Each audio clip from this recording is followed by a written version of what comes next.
All right, we're back with another one. This one we're going to go over yet again some military. I've kind of went back to the military side. I got kind of, the club stuff was so dark, so I kind of wanted to. And plus, I was thinking about some things about the military that people I think should know. I wish I would have known when I joined. And next is about, how's the easiest way to put it? Idiots.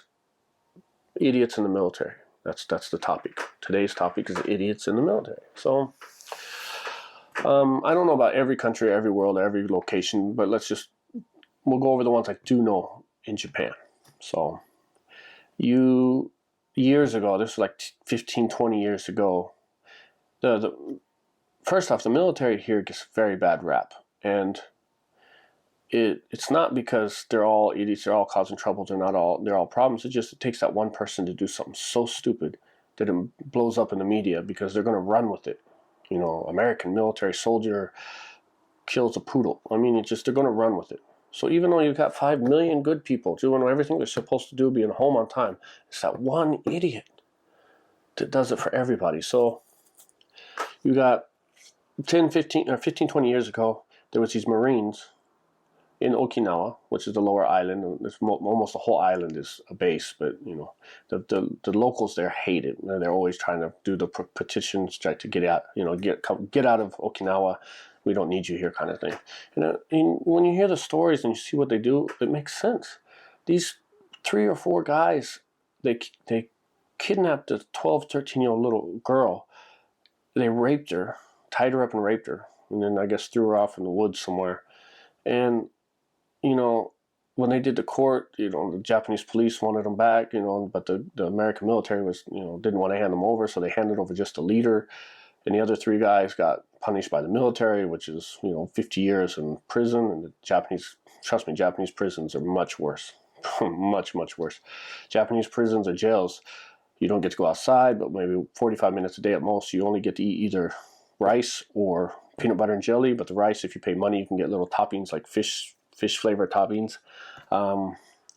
You're in a cell all day with your cellmate. You can't sit on the bed. This is what I heard from people that I know that got locked up. I was never, thank God, knock on wood, never locked up here. And you can't sit on your bed. You have to make your bed, keep it clean. You sit on the floor until it's time to go to bed. I mean, it's just horrible. So, the one guy got sent to the Japanese side. The other guys got punished by the American side. Is that fair? I don't think so. But what can you do? And then that was one big case. And I think like a year or 2 later, something else happened. Another guy raped a girl in Okinawa. And then a few years ago, actually, to this time, there was a drunk driver. An officer in Okinawa was drunk and hit somebody and killed him. So they banned alcohol. And then even though they banned alcohol, like a week later, somebody else got drunk driving and hit somebody.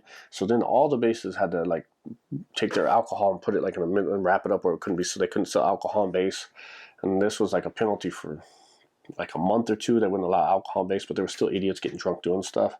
I remember 10, 15 years ago, a guy got in a taxi from Roppongi, which is like the club area, to Yokosuka, which is a long drive. It's probably about a $300 taxi ride. And when the taxi arrived, he stabbed the taxi driver in the neck and jumped out of the car and ran to base. Because once you get on base, you're on American territory, so you're pretty much safe. So he stabbed the guy, killed the taxi driver, and ran on base. But his dumbass dropped his credit card in the back seat. So they already knew who he was. They had everything, and then the Japanese government asked for him. I don't know what happened with him. I don't know if he went over. He stayed. But if he had a credit card, he could have paid the $300 bill.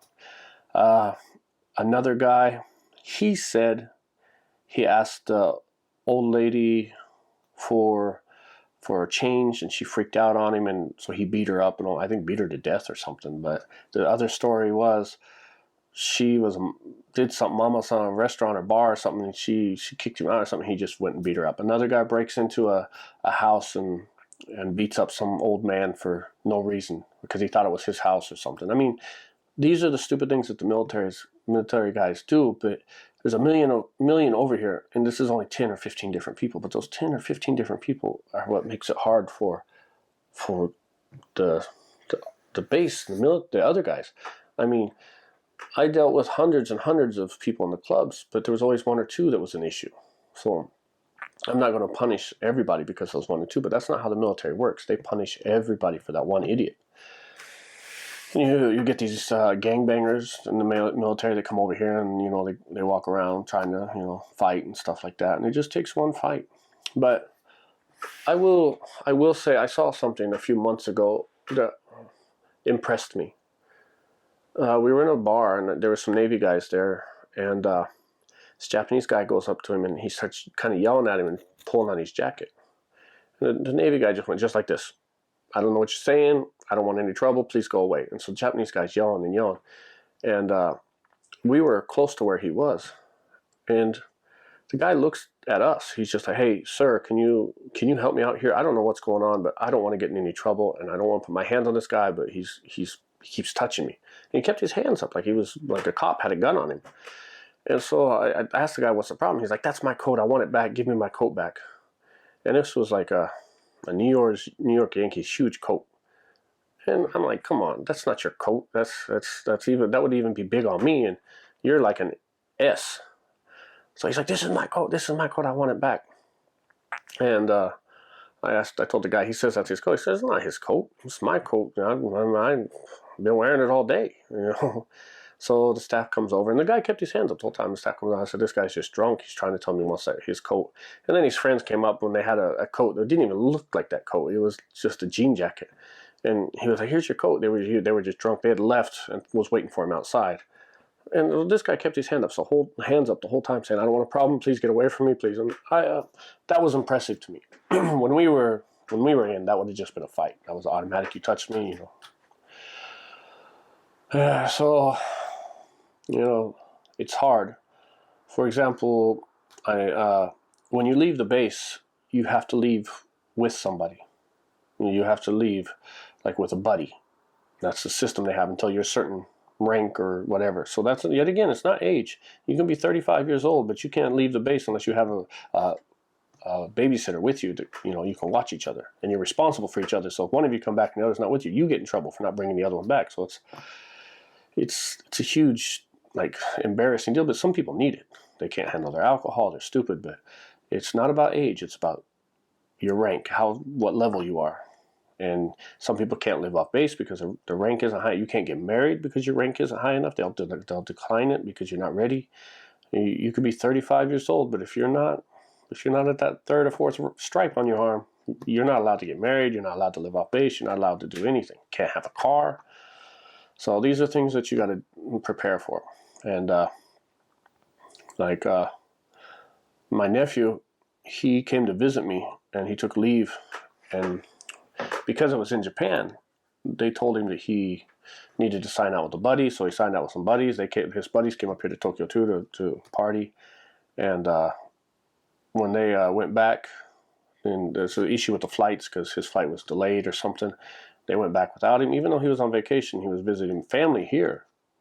He still got in some trouble. I mean, I don't think it was anything serious, but he got in trouble because he wasn't with his buddies. But then it turned out he was on leave and he was with family, so he didn't have to be with his buddies.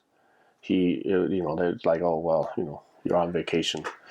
You don't have to be with you know, you didn't even have to sign out with a buddy.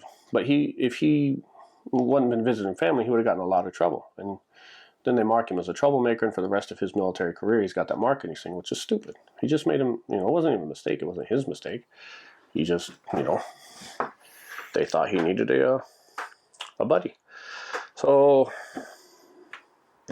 that being said, that's some idiots in the military. I mean, you can Google these things and find some of these people that are just beyond and above and beyond stupidity. I think that's it. Thanks for watching, and I'll try to come up with some more good stories. Take it easy.